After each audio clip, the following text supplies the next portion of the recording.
All right, hi, we're going live. So just as people are logging on, I wanted to jump in before Jazz gave the official intro and just share this very odd story that happened today. When Jazz and I were on Zoom, we're preparing for our talk tonight, and we're talking away, and I just see something out of my peripheral vision, and I look over, and it was inside. I have a window in front of me. I thought it would be outside, but there was literally a gecko crawling across my windowsill on the inside. So that ensued a whole crazy game of tag trying to catch this gecko from inside my house, kind of freaking out. But anyway, that leads into our topic today of a great habit is tell your children to keep the door closed, because I have no idea how this For gecko me, got it was just pure entertainment because I'm on Zoom and I just see you freaking out and then Justin's what's going on and he runs in and then your kids are running back and forth and everyone's got pictures of something or plastic containers, and then I think finally I couldn't hear, but you're just going back and forth among the screen, and then I heard someone say Steph caught it. Yeah, well, we kept trying to slide like the paper under the Tupperware, but this thing was so smart. It kept going under the paper, so then skid out, and finally I just kind of grabbed it with my hands, like, oh, okay, it's in my hands. Okay, open this door, and then finally got outside, and then he just kind of sat there and hung out with me for a few moments. I was like, okay, you're nice when you're outside, but inside the house, I'm freaked out. So funny. I was so surprised because here where we live, we don't have geckos, but when I was in Africa, there was lots of geckos. It was really neat to see on the wall, and we weren't freaked out by it because it was so normal there. But I guess where you are, I guess it's sort of normal, but not inside your house. Yeah, normal outside. I get freaked out with anything inside the house, I guess. At least they're cute. True. All right, so we'll get started officially now after Steph's funny little story. So if you're just joining us, just pop in on the comments. We love to see you, and that's how we have a discussion is through the comments. We're very thankful for this platform that we can have. So Steph and I, as we're chatting, please jump in at any time to add your 2 cents or a question or a comment or just anything about the topic. We would absolutely love to have you part of this. So we'll begin. Welcome again to another AO1 Conversations. We try to jump on pretty much every Tuesday at 7:30 p.m. And we call this AO1 Conversations. And it's just a platform where we want to discuss ways that we can live life well, or live life to the best of our abilities, live a successful life. Before we get into tonight's topic, we just wanted to share a quick announcement. So if you are one of our listeners, or even if you're a guest, we're happy to have you. We just want to give you a chance to jump into one of our programs. So our main program that we'll go through is our fitness and mindset training, and it's called Thrive. And we wanted to give you a chance to jump in before July 1st, which is coming up pretty soon, because on July 1st, for the first time, we're going to increase our prices just slightly to $35 a month. A month, which is still a fantastic deal. You're going to be getting personal small group training 3 times a week as well as a mindset program to go with that. And we're working on some new tools and different things to come out with the program. But we wanted you to jump in if you wanted before July 1st. You can still get our initial price, which is only $27 a month. And even as the price goes up, anyone who comes in earlier as a member, that's your price for life. So we want to give that opportunity to you until July 1st. So please comment, or we'll post a link somewhere as well for you to grab that. Mm-hmm. So Steph, did you want to jump in and share just a little bit about last week? We did not meet for the first time in quite a while, and there was just a reason for that. Yeah, well, I mean, everyone knows what's been going on. So we chose to take a break last week, and just to not be another voice in the crowd of voices. Just a time to listen and learn. And it's interesting because one of our tenets is that everyone has a voice, and we want to hear everyone's voice, but when everyone's shouting a bit too much, there's a bit too much chaos. So we want to hear the hurting voices. We want to make change. We want to be better. There's definitely been some eye-opening moments, and we continue to look for those. But at AO1, kind of in our lane is to help each of us be healthier, to take our next step, to improve ourselves, whether it's through physical fitness or mindset. So we feel like the best course of action is to keep doing what we're doing. That being said, with ears open and ready to learn. An open heart. Yeah. Okay. So let's just backtrack. I think it was 3 weeks ago, not 2. Yeah, it should be about 3 now, that we talked about how to achieve large goals and maybe even large dreams. And we kind of took that down and made them into 3 short-term goals, a little more bite-sized. And then we took those even into a smaller roadmap made up of very achievable, actionable steps. So the more you do a positive action to eventually lead you down that road to the goal that you're going towards, they become habits. And that's a really important discussion to have, because we all know that we've tried habits, tried to make them, tried to break them in the past, and it's a challenge. It's probably a challenge for all of us. So that's what we want to kind of get into the nitty gritty of how to make, how to break successfully for the long term habits. So if you're in the comments, we would love to know if you're trying to create a habit right now, or maybe there's a bad habit that you've been trying to stop, maybe biting your fingernails or whatever.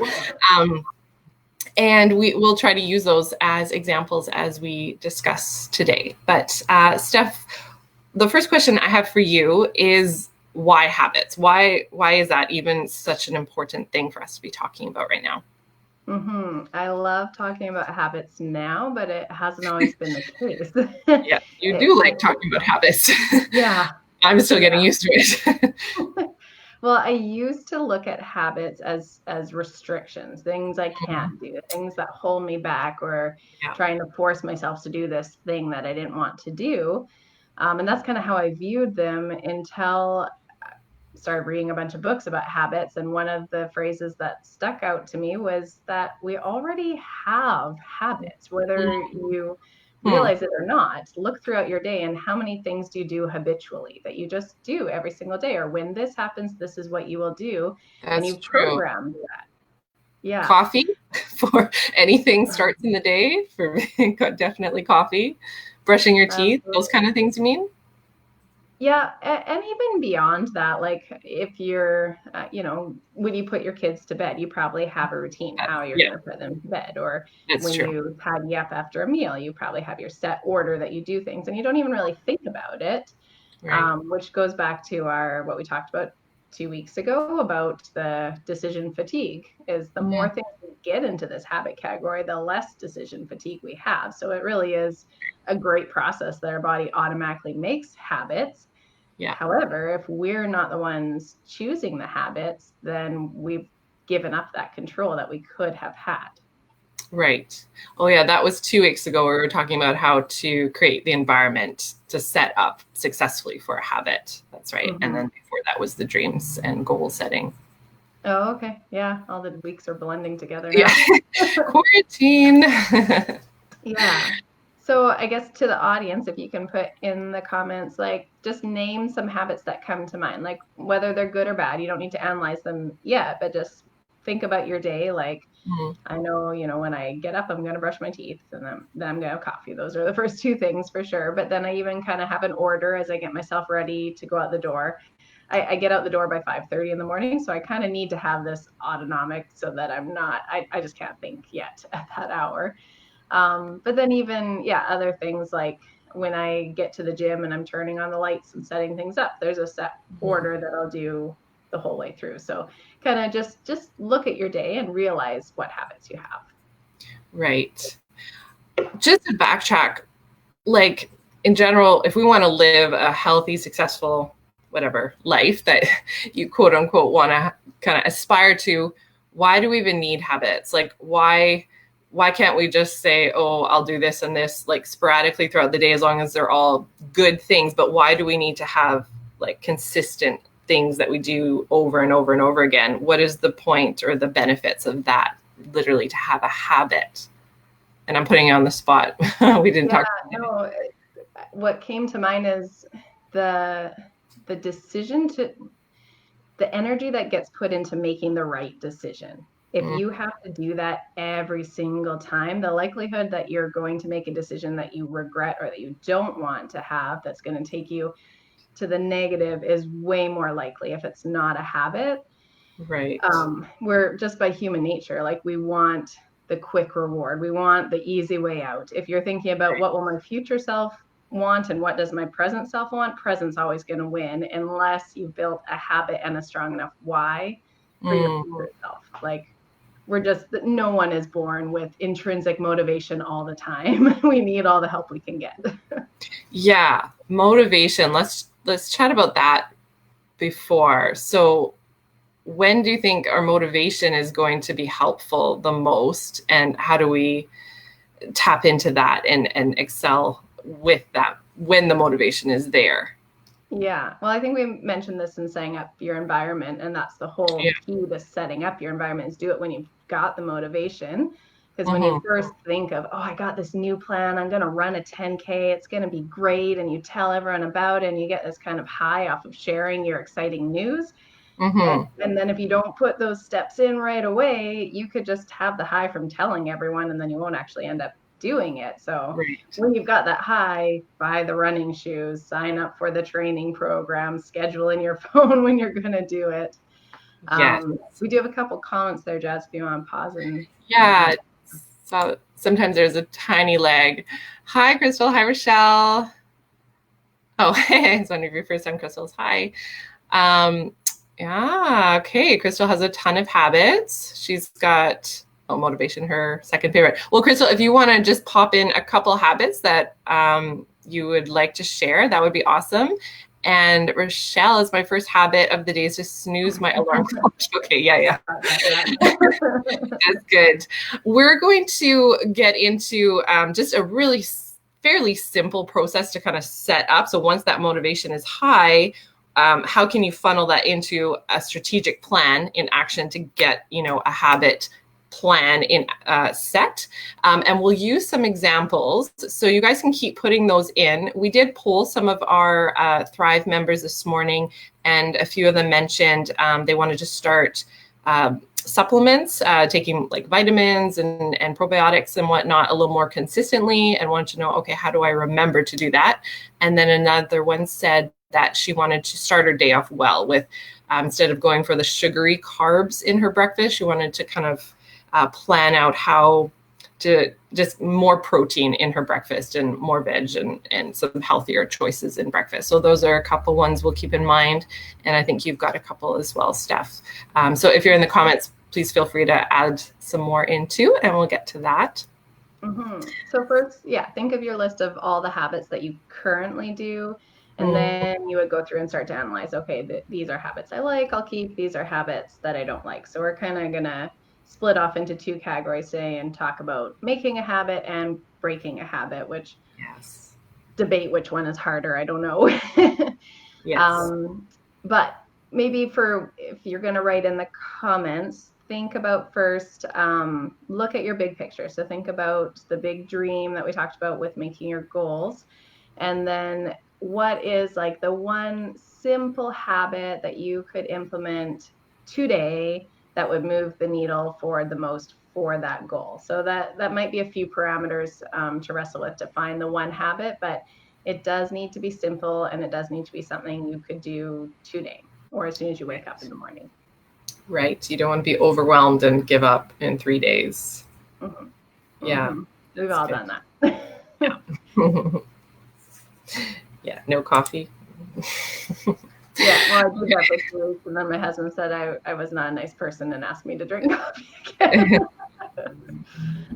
Okay, so why don't we jump right into that, Steph? So what would be a process that you would go through that you could share with others to be able to set up a habit successfully? Okay, so we're going to go through the 5 W's, which Jasmine went over when we were talking about making your goals. But the same apply for your habits, just to make them very clear and you know exactly what you're committing to. So I have a kind of random example, but it just kind of is easy to explain all the different W's with it. So yeah, Jazz will kind of cue me on what the W's are, but the first one is what. And so my example is that with my nighttime routine, I want to have a bath. Therefore, I wanted to implement the habit of keeping my bathtub cleaner. So my what is, and I need to be specific enough. So my specific what is that I will wipe down the tub every time I have a shower. That was kind of what I started it at. So that it was mostly specific, but not totally specific. So kind of where I need improvement there is I didn't say whether it was before or after the shower. So I initially started before the shower, but then there was no reminder. I would be halfway through my shower and go, oh, I didn't wipe it down. Okay, well, maybe I'll do it after, or I'll forget or whatever.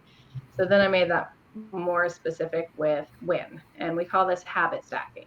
So I already had a shower, which is a habit, and then as soon as I'm done, I will wipe it down the tub. Okay, so that goes back to what you asked our audience at the very beginning. What are those natural habits that they just identify in their day? So every time in the morning, I get up, I put on the hot water, I grind up my coffee beans. Those are things I just do automatically. So you're saying habit stacking, you just add something else after that? Like while the coffee's or the hot water is brewing, I'm going to drink a glass of lemon water because it's like immediately triggered right there in a good way. Yeah, even better, you'll have your glass and your lemon sitting out next to the coffee maker. And yes, so something that you're already doing exactly that can be the trigger. Because if you try and habit stack before a habit that you do, at least I am too forgetful. Yeah. Most of us would be. Yeah. That habit stacking, that's a really good idea. Yeah. I like that. Okay. So the next W could be when. Yeah. So I talked about instead before the shower. So it's after the shower. So that's the habit stacking one. Okay. And what's the next W? Where? Okay. So obviously the tub, but more than that is where's the equipment, which you can apply to different habits. So at first I had, the cleaner and the cloths under the sink where usually that would be kept. But by the time I'm in the shower and then I think to go and get it, it's too much work. We want to make this as simple as possible. So I have a bag with rags hanging right next to the shower. And then I implemented the squeegee, which actually made the whole thing way easier. And I'm sure makes my dad's heart just so happy because he wanted me to do this forever when I was a little girl, but I did not institute the habit whatsoever then. Because I didn't care. Yes. Which comes down to your why. My why. When I was a little girl, I didn't understand why things needed to be cleaned. I just didn't care. And if you don't have a why, you won't do the how and you won't do the what. Mold, so now I know my why. I want to have a nice bath, and that's a good reward. So with a strong enough why, I'll keep the habit of squeegeeing after the shower. Yeah, and only because I know you, your why is even deeper than just having a clean bath. Like because of the journey you've been on with your new sleep habit, this is part of that why, which leads to a reason so you can have a better routine and how you can sleep better, and that like the list goes on. The why is so deep for you. That's true. Like if okay, I'm gonna go through my nighttime routine so I get good sleep and I come to the tub and I need to scrub it when I'm tired right before bed, like I'll probably just skip that. Yeah. There goes the next two habits. Yeah. Most of us don't really, really care deeply about having a clean tub, but it's because of these other things that you're using it for. Yeah. Yeah. Yep.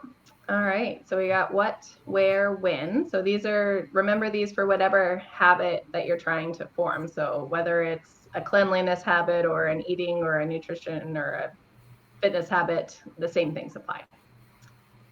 Okay. So what, when, where, why, who? Yes. So who, it's kind of an interesting one. I mean, obviously this habit, who is me? I want to implement the habit, so I should do this. But the who also matters who you're around. So I know in particular, if it's a habit to do with your household, you can start to want to hold your family members to account for what you are choosing to do.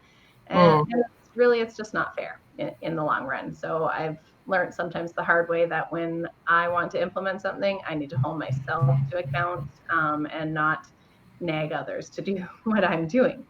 That being said, when you have choice over who you're around, you do need to choose people who are on a similar path as you. If all your friends are, smoking and drinking through the weekend and never want to go to the gym whatsoever, and you're trying to start a new healthy lifestyle where you're going to be straight and narrow and drop 20 pounds or whatever your goal is, it's just probably not going to happen if your environment isn't changed, your who. Right.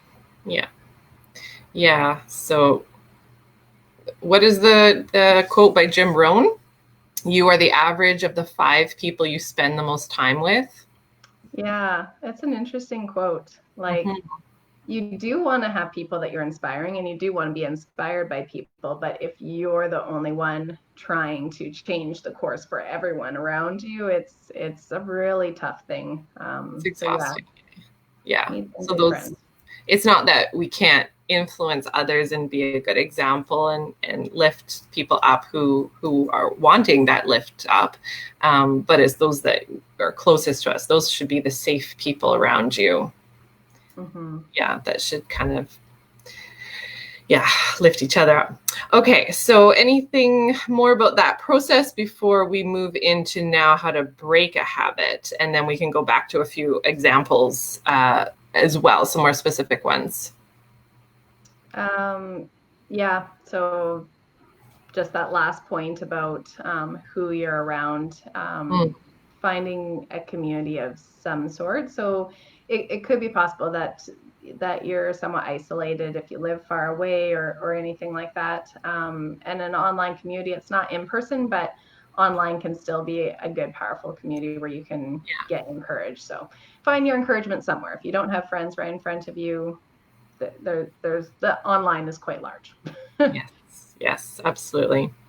Okay, so let's reverse the process because some of us have picked up habits that we're not so proud of, or have we realize over time they're not healthy for us. They're not doing us good. So how can we break a habit? Mm-hmm. Well, before we even dive in the comments, if you've had success breaking a habit, let us know about that too and tell us what trick worked for you, because we can give a whole bunch of guidelines, but specific examples are inspiring as well. For sure. Um, yeah, so breaking a habit. So, Jazz, you had an example for this one. Yes, I do.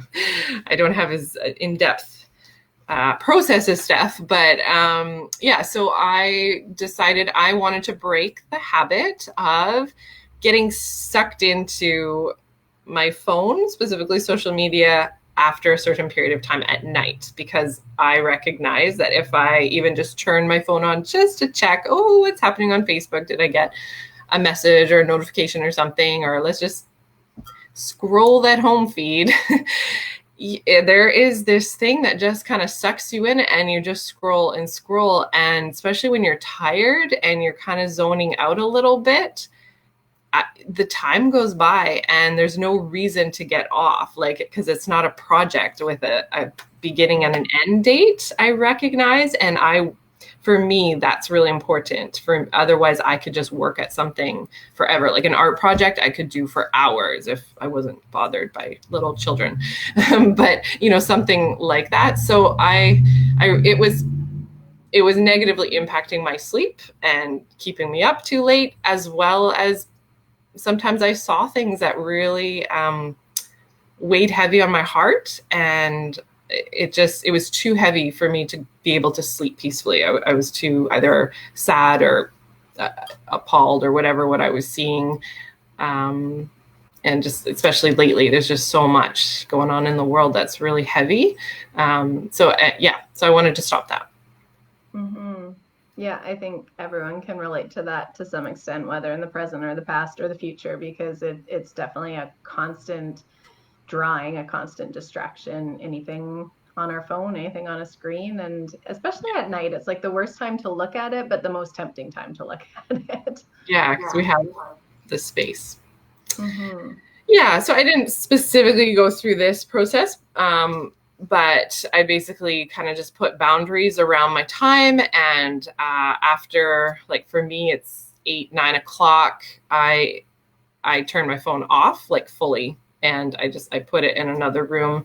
And then and it's my time like to spend with my husband, or to relax, or do some reading, or catch up on work. Like the kids are in bed. Like that's me time. That's husband wife time. That's sacred time.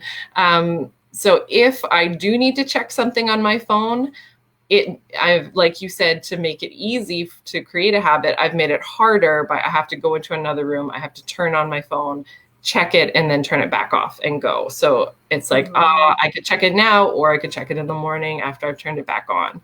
So that's kind of why. If I am watching a show, because I cast Netflix from my phone, I still will not. This takes harder, but if someone like instant messages me or Facebook messages me, I still have to do the like swipe down. I'm not looking at that. I'm going to save it for tomorrow if it's after 8 or 9 o'clock, because it's also communicating to them, this is not my time to chat. I'll get back to you tomorrow, kind of thing. Yeah. Something like that. If you reply right away, they'll expect you to reply right away. Yeah. And they don't know. Maybe you're lonely and want to chat. For some people, this isn't a problem, and it is a good time for them to chat. But I recognize for me, it's not a healthy thing. Mm-hmm. Yeah. Yeah. I really like what you said about make it difficult. And that's you doing the right thing for your future self, and you do it when you have the motivation, because once you're already in bed, are you going to get up and put your phone outside of your bedroom? Like, you got to do it before you're in bed, right? Yeah, absolutely. And my phone is always outside of where I'm sleeping, because even it's off, but even with the electromagnetic, the EMF, not healthy. So good to always keep it away from your phone. Get an old-fashioned alarm clock. Mm-hmm. Except they're so bright. That's what I did. And then the digital alarm clock is too bright in the room. You just turn it down, put the numbers down, and it's not that bad. Or put a towel over it. Still works. Maybe a towel. I have it up against the wall. It kind of works. But anyway, better than a phone. Okay, we digress. So why don't we use some of the examples? I see Crystal wrote a couple more comments. She said a gratitude journal. That's fantastic. On my couch, coffee is poured first by online nutrition coaching. Yay. Yes, we highly endorse Crystal's nutrition coaching. She grabs a book, and then she heads upstairs, get dressed, heads out the door. There we go. And then she said, you can't break a habit, but instead you can replace them. Oh, that's a good perspective too. Okay, so she replaced smoking with fitness. That is a really good perspective as well. Yeah. Mm-hmm. Yeah, we had that on our list, habit replacing, which sometimes it's hard to correlate. Like, I'm not like, Crystal is fitness Crystal, but why is everyone so quiet? Yeah. But other people who regularly smoke might not have the first thought to go, oh, I'll give up smoking by starting to do fitness. Like, they might not correlate those two things, but yeah, finding something that you just love that can replace the thing that you really don't want to do. Like, I don't know, simple example for me is now I love stevia and I really don't like sugar, like in my coffee or whatever. So just finding a habit replacement. That's good. Yeah, that is really good. Thanks, Crystal. Okay. Oh, and one more note I had on that was education. So talking about the sleep, when I'm listening like consistently to the audiobook about sleep and all the dangers of not getting enough sleep and have the like stats in my head, it's a lot easier to get a good night's sleep. Like, I force myself a whole lot better. So kind of continual education. Yeah. So whatever you fill your mind with, like I love to look into nutrition and health and integrative medicine and stuff, and it's like I always know that stuff, but it's like it solidifies it when you're constantly immersed in it with a book or podcast or talking to a professional or a friend about it. And then it's so much easier to do, so much easier to be healthy when you're immersed, thinking about it, educating yourself about it. Yeah, it kind of goes back to what voices are you listening to? We talked about so many voices and some of them screaming, but the books that you read are the voices that you're letting in your head. The media that you take in are the voices that you're letting in your head. So yeah, get good absolutely. voices. Okay, why don't we share, because we did promise some of our Thrive members that we would give our best tips to help with the habits that they want to implement right now. So why don't we kind of go through the process with some of the examples that we had. Like from the members, you mean? Yeah, so let's do the one about just remembering to do something healthy. Like one really wanted to just get back into taking multivitamins and probiotics and different supplements to support her body. And then another wanted to start the day off well with eating a healthy breakfast. Mm-hmm. Okay, well, supplements is a good one for going through this checklist, because the first thing I have is make an appointment. So usually your supplement says eat it with breakfast or eat it at dinner, that sort of thing. Mm. Oh, thanks, Crystal.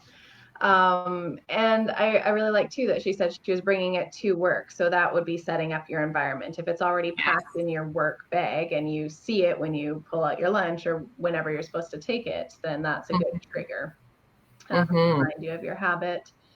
I mean, having a support group or friends for supplements, I would probably replace that with what you said earlier, Jazz, about if I'm feeling unhealthy, I go my naturopath and she'll kind of kick my butt and I'll do my healthy things again. Yeah. What about setting up like a phone reminder? Oh, totally. Yeah. Or sticky notes if you want to be old school too. Yeah. Yeah. When you make your appointment, notifications are, that's the only thing that keeps me on track. Lots of notifications.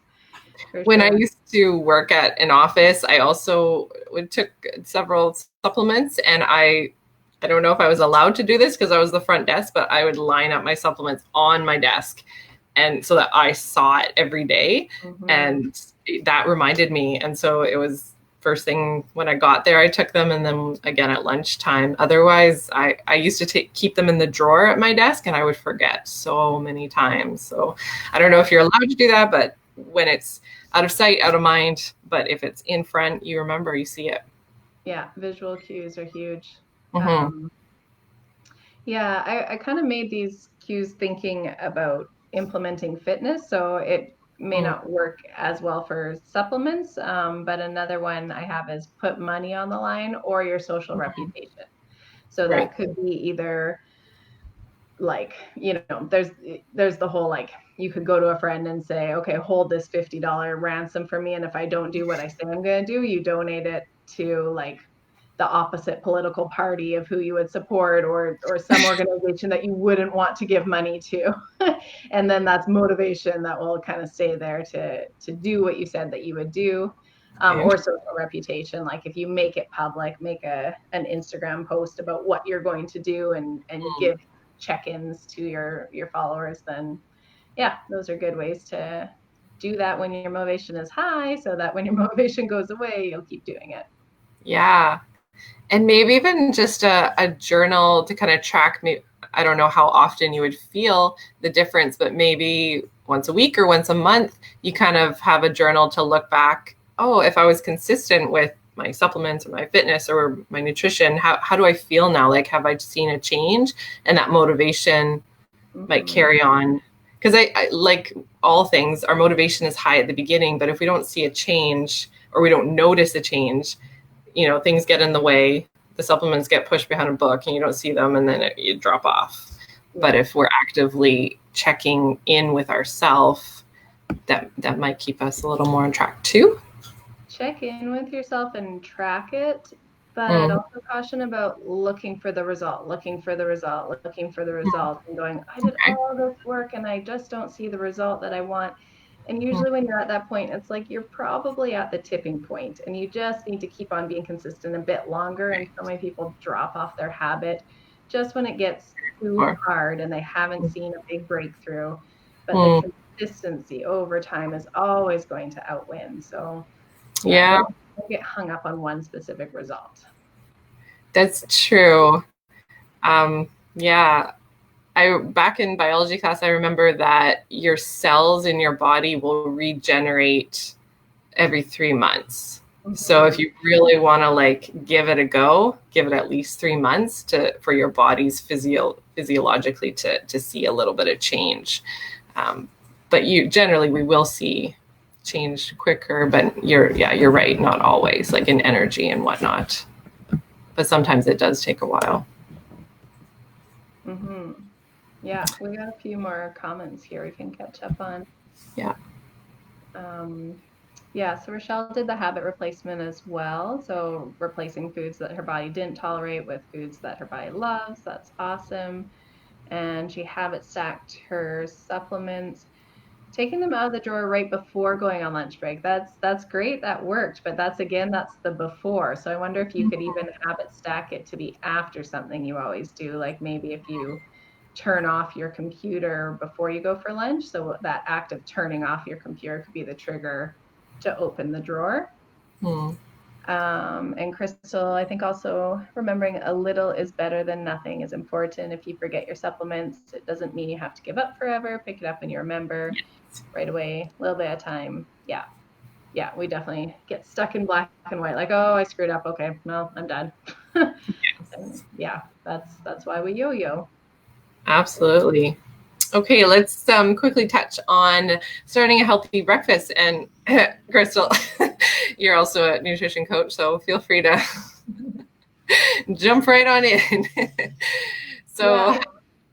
I think with a healthy breakfast, like any food items, like you want to find something that you really enjoy. Like if you're forcing yourself to eat food that tastes really bland and you're just not even looking forward to it, you're probably not going to stick with it. But there are so many good tasting healthy options, so it's kind of keep tweaking until you find that thing you love.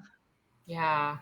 And what isn't, like you said earlier, like it's got to be easy. Otherwise, when you're tired first thing in the morning, you're not going to cook up a smorgasbord of wonderful things that, yes, could be good or you'd eat if someone else made it for you. But one thing I found when I was pregnant, I really liked making chia pudding it was just coconut milk, like a can of coconut milk and chia seeds mixed in. And I just do it the night before. Super simple. Just put it in the fridge and it was ready in the morning. And then you can add other things to it, like berries and nuts and flaxseed and all that stuff. But it was so simple, super healthy, high in fiber and protein and omega-3s.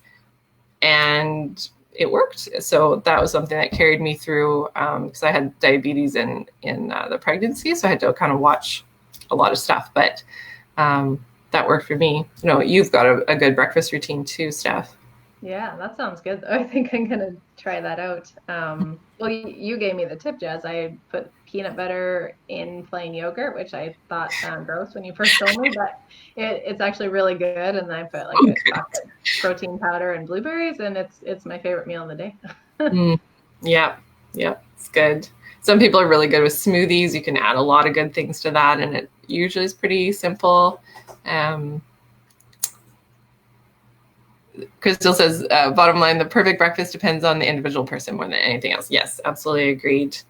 And so 2 weeks ago, we talked about preparing your environment, setting your environment up for success. So for most of us who are tired in the morning or just busy, setting it up is doing it the night before, just prepping it or making whatever. If it happens to be granola, you've got that all prepped in a container on the counter or in the fridge or wherever you keep it. But whatever it is that you're making, it's all prepped and ready. If you are going to fry it, like sometimes you do eggs, right, Steph? You've got like all the veggies cut and prepped, so it's not hard. Yeah, all the veggies are ready to go, and Justin makes it for me now. We figured out our schedule finally. That's awesome. Yeah. One more point that I wanted to stress is to give yourself reminders of your why. Mhm. If we lose sight of why we're doing the habit becomes meaningless and we just go, well, what's the point? And it's so easy to give it up. So if you have a strong enough why, you'll be able to do the how, but you need to remember the why. So whatever that means for you, Jazz and I were talking about how fitness has changed during quarantine, and yeah, like I had to actually think about my why of why I wanted to do fitness, because I've just always loved doing fitness. It's never been a question. But then when I felt lazy and apathetic during quarantine, it kind of had to go back to, okay, why is consistency in fitness an important habit for me to keep doing? And I realized I want to be capable. I don't want apathy. Like, apathy is not worth it to me in the long run if I reach a situation and I'm not capable and I can't help someone, or I can't do whatever activity my kids want to do, or something that limits me. I'm going to keep training so that, I mean, I'm sure at some point there'll be something that limits me, obviously, in some way, but I'm going to do what's in my control so that Mhm. I have as few limitations. I don't have any self-imposed limitations. Yeah. So, yeah, it was good to get that clarity. And I need to keep that in front of me so that when I don't feel like getting up or I don't feel like training, like, that's an important why to me. Absolutely. Yeah. Any last comments from other staff or our lovely audience in the comments? Otherwise, we'll wrap it up fairly soon. It's just after 8 o'clock now. Yeah, good for me. If anyone types anything, we can reply. Yeah, we Um, appreciate this conversation. Thanks, Crystal and Rochelle. mhm. Yeah, habits. We all need them. All right, so just a reminder, thank you so much for being part of the show, and we'll be back next week. Oh, what are we talking about next week, Steph? Next week, we're going to dive into growth mindset versus fixed mindset. It's another favorite topic. And if you want to read ahead, I mean, Carol Dweck wrote the book. It's called Mindset. And anyone who knows about mindset and knows about fitness will reference her. So, yeah, we'll dive into that, and try and find ways that we might all have some form of a fixed mindset that we can change. Absolutely. We always want to grow and keep pressing past our boundaries. So just a reminder, we would love to invite you to be part of our Thrive program, which is a fitness and mindset program. You get 3 coached workouts a week. And we are increasing our prices from $27 to $35 a month starting July 1st. So we invite you to jump into our program before July 1st to secure our lowest price, which is $27 a month. And we'll post the link after the show in the notes. And we'll see you on social media tomorrow and next week on Facebook Live on Tuesday. All right. Bye. Thanks so much for coming and joining us. Bye.